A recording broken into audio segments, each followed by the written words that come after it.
As I mentioned last year, children started liquidating their collections because they could not keep up with the pace of things. This was to rapidly happen with every single release from this point onwards. The sudden shock of people selling their entire collections at the end of last year had an effect on the second-hand market. During Chinese New Year, the second-hand market essentially crashed, and again, I gobbled up as many cards as I could during that time. Like last year, children's interests had diverged from MLP, and I don't need to say this. I can let the children talk about this, and I did at the time. I interviewed a few children about what was going on and what they liked. As you will see, MLP was not really on their radar anymore. My name is Fiona. I'm 11 years old. I like collecting the Identity 5 cards because Identity 5's character is very beautiful and I like it very much. And I also play Identity 5 game in my phone. Okay. And so you collect Identity, but you also collect My Little Pony cards. Which one do you like more? I like Identity 5 cards more. Why do you like that more? Because it's pretty than My Little Pony's cards. Okay. When did you switch from My Little Pony cards to Identity? Because When? Like last month, this year? Last year. Last year, okay. Okay.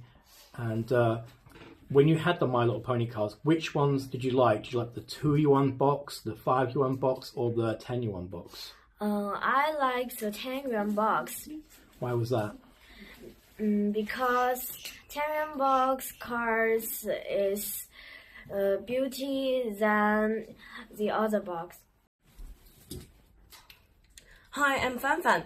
I'm 11 years old. I can exchange with my classmates with it. So you trade your pens? Yes. Okay, like trading cards, yeah? Yeah. Other than the pens, what other things do you collect, or you like to collect? Pony cards. But now I don't want to collect pony cards anymore because I lost it. Okay, and when you did have them, okay, what ones did you like the most? The 2-yuan, the 5-yuan, or the 10-yuan? The 2-yuan, because if I take the 2-yuan packs, I can get maybe I can get a CR, and it is more cheaper than all of the cards. My name is Karen, and I am 10 years old. Anything else you collect? No. No card pen, no cards? No. You got some card pens? I lost. You lost your cards? Yeah. Okay, and what cards did you have? I just have pony cards. Okay, and out of all those pony cards, which ones do you like the most? 2-yuan box, the 5-yuan box, or the 10-yuan box? I like the 2-yuan box. Why is that? Because the 2-yuan box are cheaper. A lot of people these days on the internet just spout things but don't back things up. These videos really are a time capsule of like what happened and is my evidence of what was going on at the time. Boys shifted to things like badges, collecting random things like empty cigarette packs, stationery, and other sort of random objects. It was very bizarre. Older girls started to collect Identity 5 cards and badges. Younger kids also were switching to things like blind boxes, mostly blockies. So I saw things from a trifecta of angles.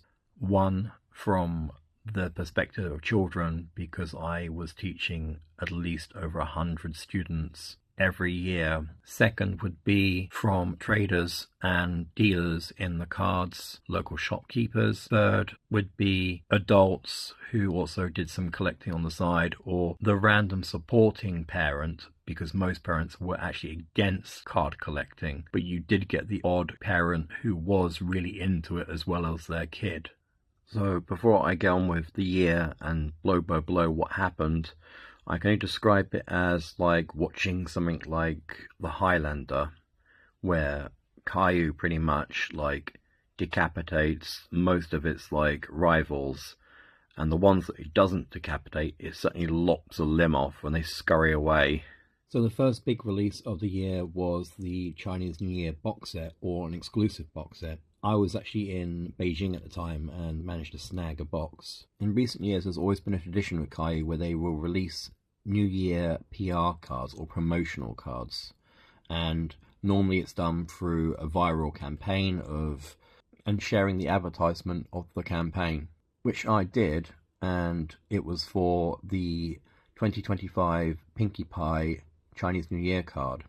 Only to my horror and other people's horror to see multiple streamers in the south of China doing unboxing surrounded by many of these cards when apparently they weren't meant to even be released. This also angered a lot of people, and notably, I believe that at this point, this is when Caillou kind of really looked at the way it kind of released PR cards, because even though that like Caillou may not have itself been at fault, there was certainly some sort of level of nepotism or something going on underhanded with the way that like PR cards were being released. See, back in the day in the early 2021 and 2022, you would go into a store and buy a box, and if you bought enough product, a shopkeeper would hand you a random PR card loose in a drawer. So we go from this method, which was open to nepotism, to a far more controlled system where events you had to go and use a Caillou app or purchase things at an event and get it from a booth. Or by far the best option, which is a recent evolution of the method, this being the introduction of the box topper in the US boxes, and also it seems to be a case of a trend that is also happening with the Southeast Asia boxes. I hope that this also comes to the Chinese boxes, because I've never liked PR cards. Essentially, they are like anti-consumer, to be fair. Even though the Caillou has stated multiple times that these cards are not a part of any core collection or any kind of collection, they're just basically novelties, but still people want them, and unfortunately the way that they were handled in the past wasn't good. And shortly after, we had the release of Rainbow 4. Now, we were all like really happy and excited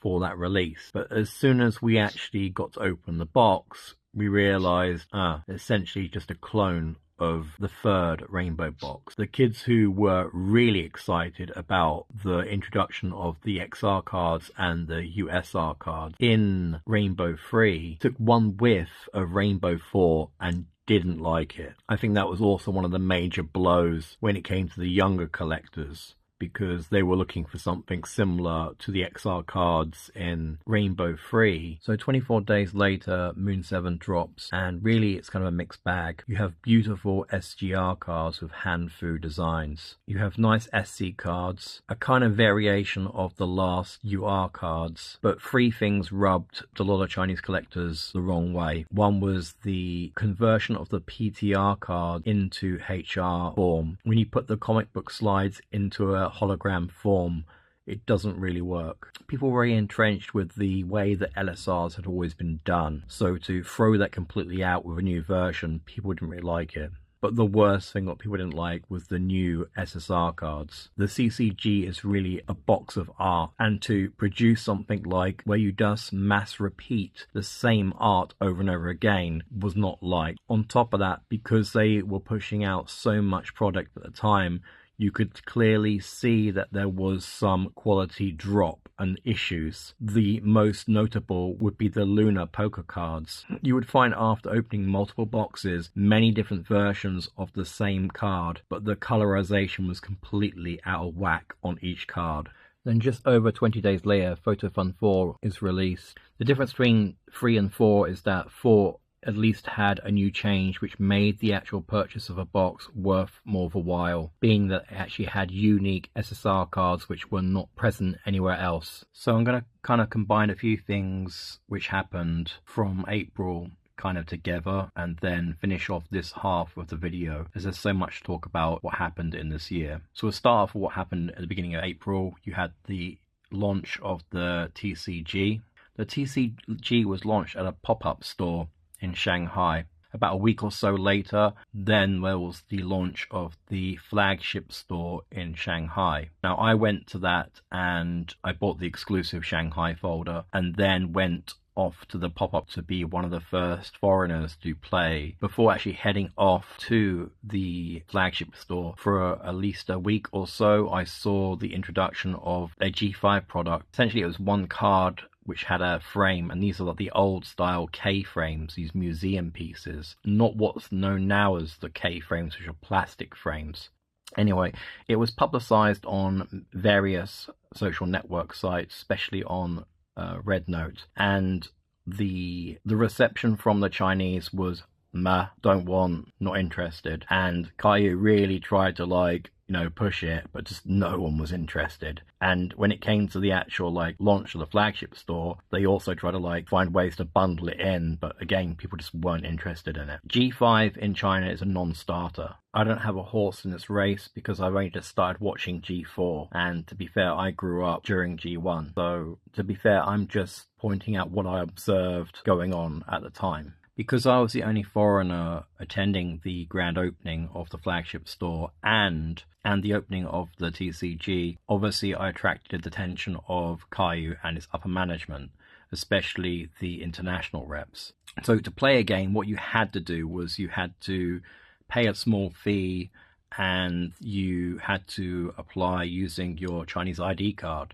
Now, I was all willing to do that, but unfortunately my green card didn't work on their system because a lot of systems still haven't caught up to the new Chinese ID green cards for foreigners. So they handled me personally, and I went and played the game, and I gave them some feedback and whatnot, and I kept in touch with them. Around this time also, I had actually come in contact with a Discord group and kind of community and started talking to these foreigners collecting the Chinese cards. My collection was more complete and substantial than theirs, and that doesn't really take a genius to kind of work out why. Essentially, I've been living in China since 2015 and just been in the right place at the right time and live where these cards are produced. Anyway, I was horrified to find out that a lot of these foreign collectors were being scammed by a multitude of platforms selling the cards online. And I did my own kind of research, and what my conclusion came to is that in the south of China there are a number of streamers who stream huge amounts of unboxing of MLP cards and other types of cards. Now, in the early days, Kai relied on mum and pup stores to sell their product, and according to them, and this is not my words, this is what they have said to me, is that they felt they got thrown under the bus by Caillou because they built up Caillou with their hard work, only for Caillou to go with these streamers instead and sell them huge bulk amounts of cards. Now, what happens to these loose packs and boxes of cards which are not used? Well, from the looks of it, what happens is they sell them to reclaim some of the money they've lost, and what happens is that it floods the Western market with resealed packs. This is what the information I'd gathered, and at one point I went to Caillou to show them all the evidence of all the fakes and things that were going on in the West, and was trying to bring it to their attention that there needed to be a new way of catering to the foreign market. But at that point, it seemed that their hands were tied due to licensing and agreements. But obviously something was going on in the background they couldn't tell me. After all, they couldn't really tell me anyway. I wasn't an employee, and you're dealing with company-sensitive information. But obviously I had highlighted the problem. So before wrapping up this video, I want to kind of talk about the outcome of April and what happened to these products in the kind of during that time and even up to now. Basically, the TCG box sets came out, and right now people are sitting on mountains of it. The booster packs came out, and most shops I know just have one booster box there, which is again collecting dust. They don't have booster 2, 3, they just have one of the boosters and that's it. The reason for this is because just before then you had the launch of the Pokemon Center in Shanghai, and Pokemon cards became a huge thing. And if you go into any store anywhere in Shanghai, you will see that there are huge amounts of stacks of Pokemon cards, one booster box of the Caillou TCG. Now, to be fair, the My Little Pony TCG is way better than the failed Ultraman TCG they made back in the day, but still it's fighting a very uphill struggle when it's coming to the TCG market. The reason being is most adult collectors don't really collect it to play the games in China. They collect it because it's a way of investment.